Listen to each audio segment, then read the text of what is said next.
الحمد لله رب العالمين والعاقبة للمتقين والصلاة والسلام على سيد الأنبياء وأشرف المرسلين وعلى آله الطاهرين الطيبين أجمعين. أما بعد فأعوذ بالله من الشيطان الرجيم. بسم الله الرحمن الرحيم. يا أيها الذين آمنوا اتقوا الله ولتنظر نفس ما قدمت لغد. وقال النبي صلى الله تعالى عليه وسلم: القيس من دان نفسه وعمل لما بعد الموت، والعاجز من اتبع نفسه هواها وتمنى على الله. رواه الترمذي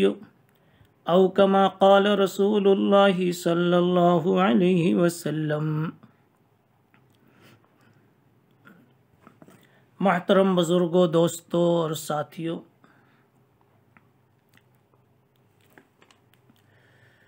رمضان المبارک کی مبارک گھڑیاں چل رہی ہیں.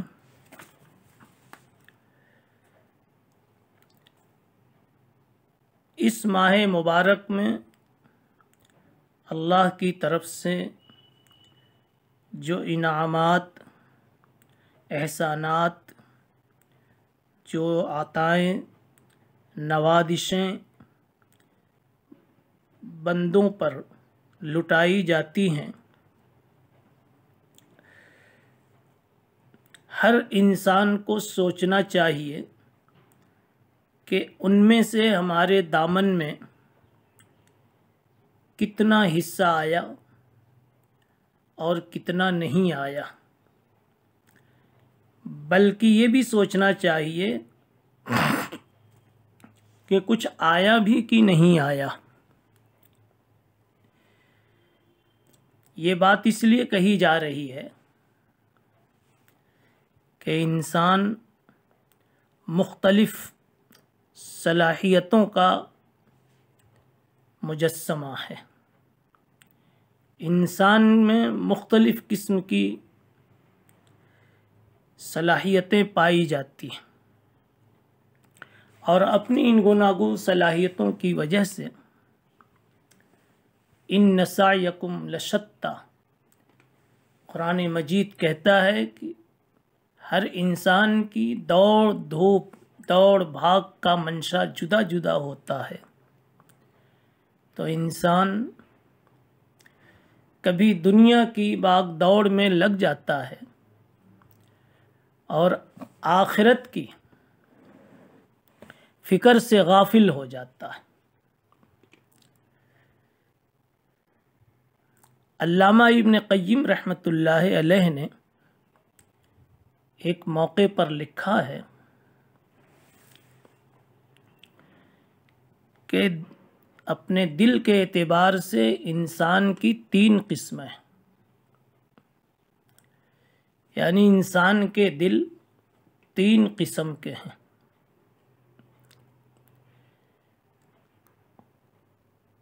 قلب سلیم، قلب سقیم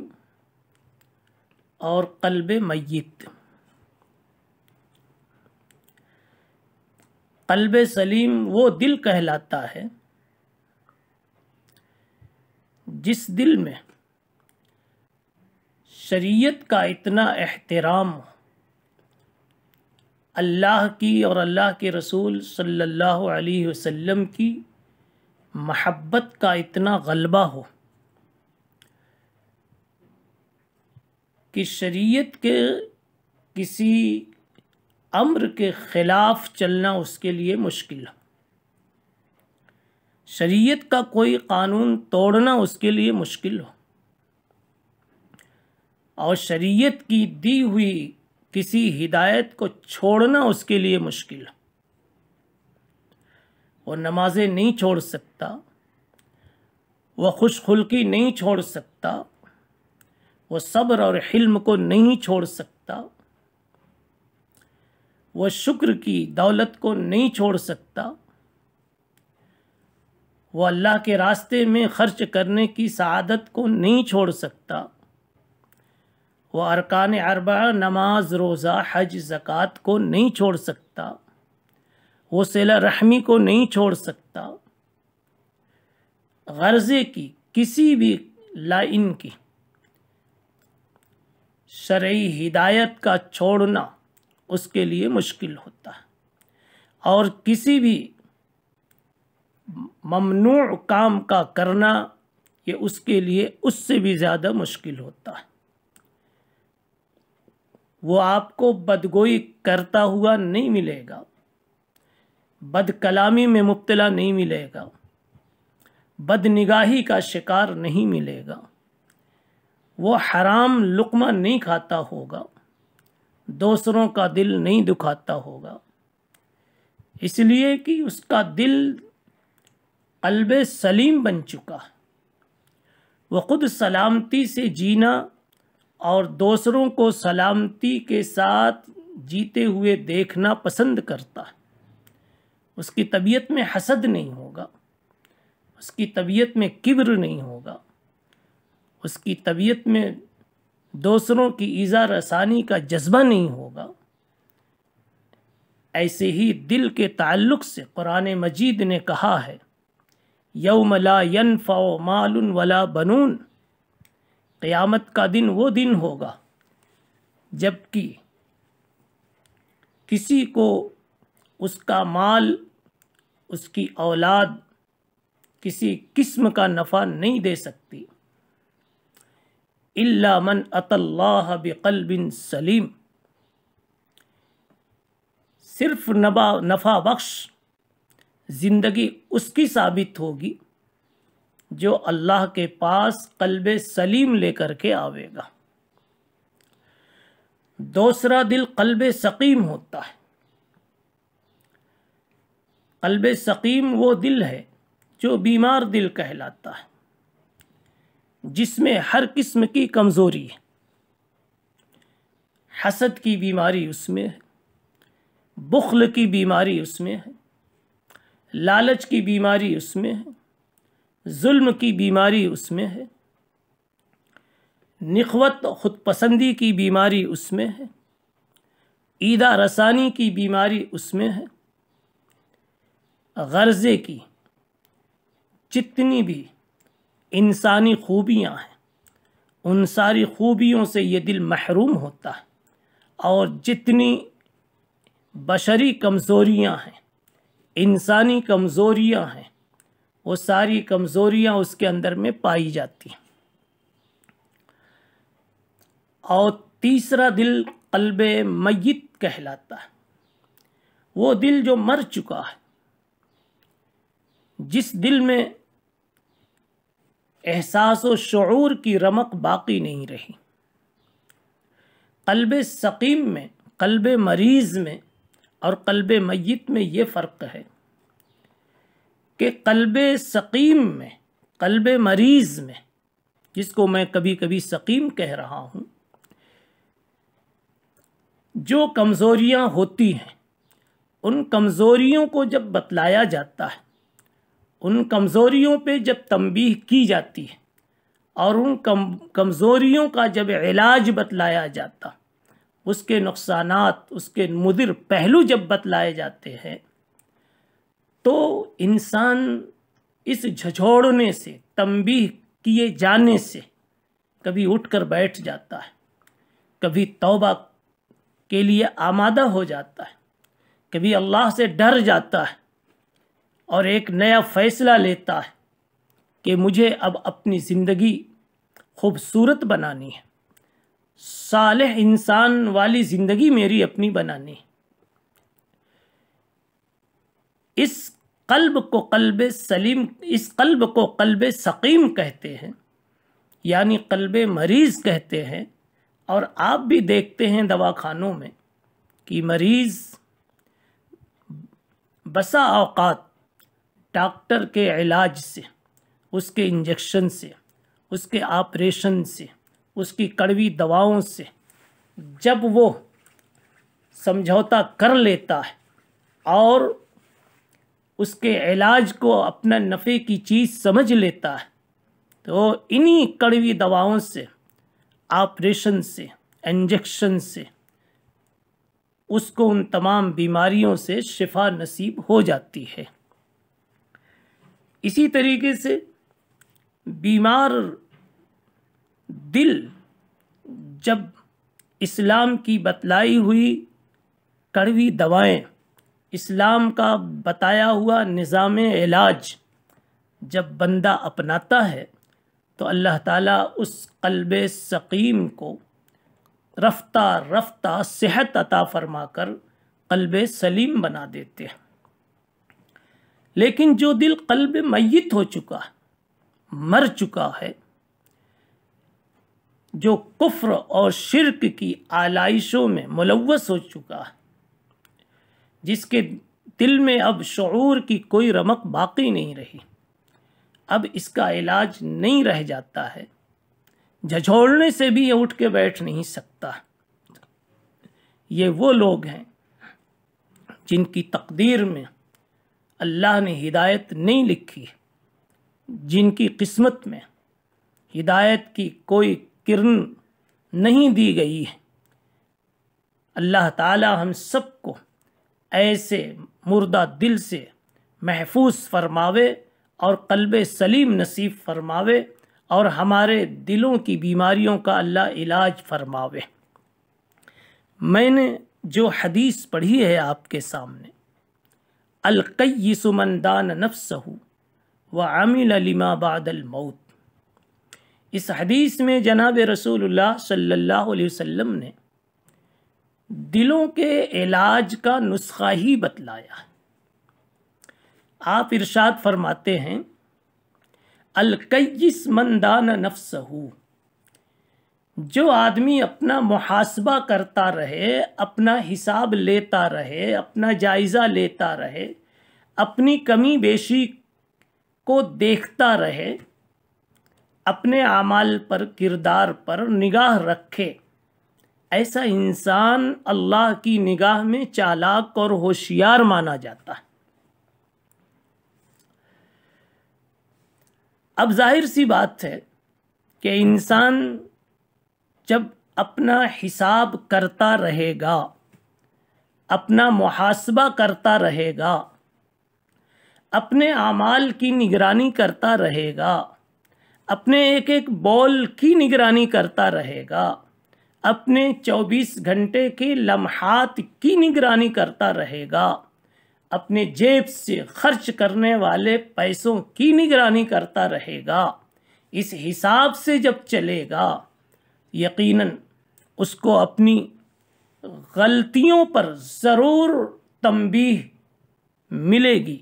اور اس کو اپنی غلطیوں پہ ضرور نظر ملے گی، غلطیوں سے بچنے کا پھر وہ اہتمام بھی کرے گا۔ اسی لیے حضور پاک صلی اللہ علیہ وسلم فرماتے ہیں کہ القیس، قیس کے معنی ہوشیار، اپنے معاملے میں چوکنا رہنے والا، دھوکہ نہ کھانے والا۔ تو اب ترجمہ اس کا یہ ہوا کہ ایک انسان کو اس کی اسلامی، ایمانی، روحانی اور شرعی زندگی گزارنے میں انسان کے لیے جو دھوکے کی چیزیں ہیں، مثلاً دھوکہ دینے والا اس کا نفس ہے، اور دھوکہ دینے والا شیطان ہے، اور دھوکہ دینے والی دنیا کی نمائشیں ہیں، دنیا کی چیزیں ہیں۔ جو انسان اپنا حساب لیتا رہے گا اللہ کی نگاہ میں وہ چالاک ہوگا، یعنی ایسا انسان وہ نفس کے دھوکے سے بھی بچ کر چلے گا، وہ شیطان کے دھوکے اور دھکے سے بھی بچ کر رہے گا، وہ دنیا کی للچا دینے والی چیزوں سے بھی اپنے کو بچا کر کے رکھے گا۔ جب اس کے سامنے کبھی تقاضا آئے گا اور دنیا کی للچا دینے والی چیزوں کی طرف سے کوئی پریشر آئے گا تو وہ کہہ دے گا کہ آرزوئیں خاک ہوں یا حسرتیں پامال ہوں، اب تو اس دل کو تیرے قابل بنانا ہے مجھے۔ یعنی اللہ سے وہ وعدہ کرے گا، اللہ سے معاہدہ کرے گا کہ اللہ مجھے آپ کی مرضی کے مطابق مجھے اپنا دل بنانا ہے۔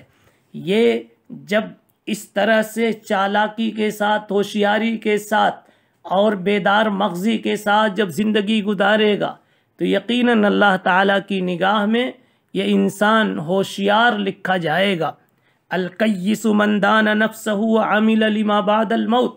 اور جب انسان ہوشیار ثابت ہو جائے گا اور جب انسان میں دانش مندی آ جائے گی تو کبھی ایسا نہیں ہوگا کہ وہ دنیا کو آگے رکھے گا اور آخرت کو پیچھے کرے گا، اس لیے کہ دنیا ایک فانی ٹھکانہ ہے، دنیا ایک عارضی ٹھکانہ ہے، دنیا کیڑوں مکوڑوں کا گھر ہے۔ اصل تو انسان کی قیام گاہ، انسان کی آرام گاہ وہ آخرت میں ملنے والی جنت ہے۔ اس لیے حضور پاک علیہ الصلاۃ والسلام فرماتے ہیں جب انسان میں ایسا شعور آ جائے گا، انسان میں ایسی بیداری آ جائے گی تو وہ چالاک ہوگا، نفس کے دھوکے سے بچے گا، شیطان کے دھوکے سے بچے گا، دنیا کے دھوکوں سے بچے گا، اور پھر وعمل لما بعد الموت، اور مرنے کے بعد والے کام میں لگ جائے گا، مرنے کے بعد والے کام میں، جنت والے کام میں، پل صراط میں آسانی سے جن کاموں سے گزر جاوے ان کاموں میں لگ جائے گا، اور قبر کی زندگی اچھی گزر جاوے ان کاموں میں لگ جاوے گا۔ یہ فرمایا جناب رسول اللہ صلی اللہ تعالی علیہ وسلم نے۔ اور پھر آپ نے ارشاد فرمایا والعاجز من اتبع نفسہ ہواہا وتمنا علی اللہ۔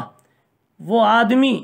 جو صرف اچھی اچھی تمنائیں کرتا ہے لیکن اس کے مطابق عمل نہیں کرتا، چاہتا ہے عزت کے ساتھ رہوں، عزت والا کام نہیں کرتا، چاہتا ہے صالحین میں شمار کیا جاؤں لیکن صالحین والے اعمال نہیں کرتا، چاہتا ہے جنت ملے لیکن جنت والے اعمال نہیں کرتا۔ فرمایا جناب رسول اللہ صلی اللہ علیہ وسلم نے ایسا آدمی بیوقوف ہے، ایسا آدمی ناسمجھ ہے کہ بغیر محنت کے، بے کوشش و بے جہد ثمر کس کو ملے، بغیر محنت کے کوئی چیز نہیں ملتی۔ اللہ تعالیٰ نے بھی جنت کو اعمال کے ساتھ جوڑا ہے۔ وَتِلْكَ الْجَنَّةُ الَّتِي أُورِثْتُمُوهَا وَتِلْكَ الْجَنَّةُ الَّتِي أُورِثْتُمُوهَا بِمَا كُنْتُمْ تَعْمَلُونَ۔ اللہ تعالیٰ فرماتے ہیں جو جنت تم کو دی گئی، یعنی آخرت میں جو جنت تم کو ملے گی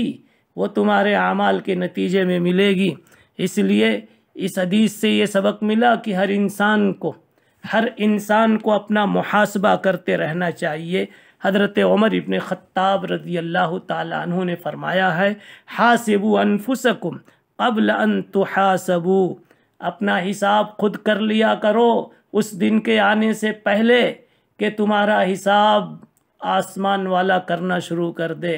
تمہاری نمازیں دیکھنے لگے کتنی پڑھی، کیسی پڑھی، تمہارے روزے دیکھنے لگے کتنے رکھے اور کیسے رکھے، تمہاری زکاتوں کا حساب کرنے لگے، تمہارے حج کا حساب کرنے لگے، تمہاری معاشرت کا کہ کس کے ساتھ کیسا تم نے وقت گزارا، کس کے ساتھ زندگی کیسی گزاری، اس دن کے آنے سے پہلے حضرت عمر فرماتے ہیں تم اپنا حساب خود کرو،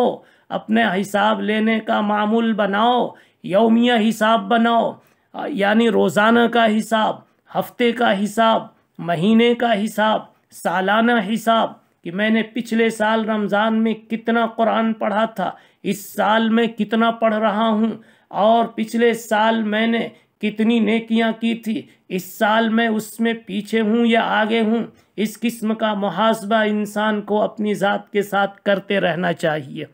محاسبہ انتہائی مفید چیز ہے۔ علامہ ابن قیم رحمۃ اللہ علیہ فرماتے ہیں المحاسبۃ ان یمیز العبد بین ما لہ وما علیہ۔ محاسبہ یہ ہے کہ انسان اپنے ما لہو ما علیہ کو سمجھ لے وے۔ ما لہو ما علیہ کا مطلب یہ ہے کہ اپنے نفع کی چیز اور اپنے نقصان کی چیز کو برابر سمجھ لے کہ کون سا کام اس کے لیے نفع بخش ہے اور کون سا کام اس کے لیے نقصان دہ ہے۔ میرے بھائیوں، جن جن لوگوں نے اپنا محاسبہ کیا ان لوگوں کو اللہ نے جنت کی راہ دکھائی، اور جس کو جنت کی جتنی راہ ملتی گئی اتنا ہی اس کا محاسبہ بھی بڑھتا گیا، اس لیے کہ جنت میں درجات بے شمار ہیں۔ کہ آپ نے نہیں سنا حضرت عمر ابن خطاب رضی اللہ تعالی عنہ جو خلیفہ ثانی ہیں، جو جناب رسول اللہ صلی اللہ تعالی علیہ وسلم کی دعاؤں کی برکت سے اسلام لانے والے ہیں، جو احد من العشرۃ المبشرۃ بالجنہ ہیں، جن 10 صحابہ کرام کو جنت کی بشارت اسی دنیا میں دی گئی ہے، انہی 10 خوش نصیبوں میں ایک حضرت عمر بھی ہیں۔ ابو بکر فی الجنہ، عمر فی الجنہ، عثمان فی الجنہ، علی فی الجنہ، اس طرح سے حضرت عمر کا نام عمر فی الجنہ جنتیوں میں آ چکا ہے، لیکن پھر بھی اپنے نفس کا محاسبہ برابر کرتے تھے، اپنے نفس کی نگرانی کرتے تھے۔ خلیفہ وقت ہونے کے بعد انہوں نے اعلان کر دیا تھا کہ جو میں اس انسان کے لیے اللہ سے مغفرت کی، جنت کی دعا کروں گا جو انسان میری غلطیوں پر مجھے باخبر کرے گا، اپنی اتنی فکر تھی۔ یہی حضرت عمر ابن خطاب رضی اللہ تعالیٰ عنہ ہیں جو حضرت حذیفہ ابن یمان رضی اللہ عنہ سے کبھی کبھار ملتے ہیں اور کہتے ہیں، حذیفہ تمہارے پاس جو لسٹ ہے جس میں جناب رسول اللہ صلی اللہ علیہ وسلم نے منافقین کے نام لکھوائے ہیں، کہیں ان منافقین میں کہیں عمر کا تو نام نہیں ہے، عمر کا تو نام نہیں ہے، حالانکہ عمر کا صحابی ہونا یقینی اور ہر صحابی کا جنتی ہونا یقینی۔ قرآن مجید نے کہا کُلًّا وعد اللہ الحسنى، قرآن مجید نے صحابہ کرام کے تقوی کا امتحان لیا اور ان کو پاس کیا۔ اولئک الذین امتحن اللہ قلوبہم للتقوی، اللہ نے ان کو تقوی کا سکہ لگا دیا ہے۔ ان تمام کامیابیوں کی دلیلوں کے باوجود، سکوں کے باوجود، گواہیوں کے باوجود حضرت عمر چونکہ اپنا محاسبہ کرتے رہتے تھے، اس لیے حضرت عمر نے کہا حذیفہ اس لسٹ میں کہیں میرا نام تو نہیں۔ حضرت ابو بکر صدیق کا بھی یہی حال ہے، ان کے مقام کو کون نہیں جانتا۔ آپ بھی عشرہ مبشرہ میں ہیں، خلیفہ اول ہیں، جناب رسول اللہ صلی اللہ تعالی علیہ وسلم کے یار غار ہیں۔ میرے نبی صلی اللہ علیہ وسلم نے فرمایا کہ اللہ کے علاوہ اگر دل میں کسی اور کو بٹھانا ممکن ہوتا تو پھر وہ ابو بکر کی ہستی تھی۔ لو کنت متخذا خلیلا من امتی، لو کنت متخذا خلیلا من امتی لاتخذت ابا بکر خلیلا، اگر گنجائش ہوتی تو پھر اللہ کے سوا جو میرے دل میں بیٹھتا، اللہ کو خلیل بنانے کے علاوہ جس کو میں خلیل بناتا وہ ابو بکر ہوتا، مگر دل تو اللہ کے لیے بنا ہے، اس لیے میرا خلیل صرف اور صرف میرا اللہ ہے۔ بہرحال یہ ہیں ابو بکر، اور یہی ابو بکر اپنا حساب، اپنا محاسبہ، اپنی نگرانی کرتے ہوئے گھبرا رہے ہیں تو گھاس کے تنکوں کو کبھی پکڑتے اور لیتے اور کہتے کاش میں گھاس کا تنکا ہوتا، کبھی درخت کو دیکھتے اور کہتے کاش میں درخت ہوتا اور کاٹ دیا جاتا، اس لیے کہ ان درختوں کا کوئی حساب نہیں۔ میرے بھائیوں، بزرگوں اور دوستوں، ہم سب کو اپنے اعمال کی، اپنی زندگی کی فکر کرنی چاہیے۔ اسی کو قرآن مجید نے کہا ہے، یا ایھا الذین آمنوا اتقوا اللہ وَلْتَنْظُرْ نَفْسٌ مَّا قَدَّمَتْ لِغَدٍ، اے ایمان والو، اللہ سے ڈر کے جیو اور کل کے لیے کیا تیار کر رکھا ہے اس کا حساب بھی بنا کے رکھو، اس کا محاسبہ کرتے رہو، آنے والی موت کی گھڑی کے لیے کیا تیار کیا ہے، اور قبر میں لٹائے جانے کے بعد جب حساب کتاب ہوگا اس وقت کے لیے قبر کی اندھیری کوٹھری کے لیے کیا تیار کر رکھا ہے، پل صراط پر گزرنے کے لیے کیا تیار کر رکھا ہے، اللہ کے غضب سے بچنے کے لیے کیا تیار کر رکھا ہے، جناب رسول اللہ صلی اللہ علیہ وسلم کی شفاعت کبریٰ کے ملنے کے لیے کیا تیار کر رکھا ہے، آب کوثر کے پینے کے لیے کیا تیار کر رکھا ہے، جنت کے داخلے کے لیے کیا تیار کر رکھا ہے، یہ وَلْتَنْظُرْ نَفْسٌ مَّا قَدَّمَتْ لِغَدٍ، ہر نفس کو یہ سوچنے کی ضرورت ہے۔ اللہ تعالی ہم سب کا حشر بہتر سے بہتر فرمائے، اور جب ہمارا وقت آئے اللہ ایمان کے ساتھ اور اپنی محبتوں کے ساتھ اس دنیا سے لے جاوے۔ وآخر دعوانا ان الحمد للہ رب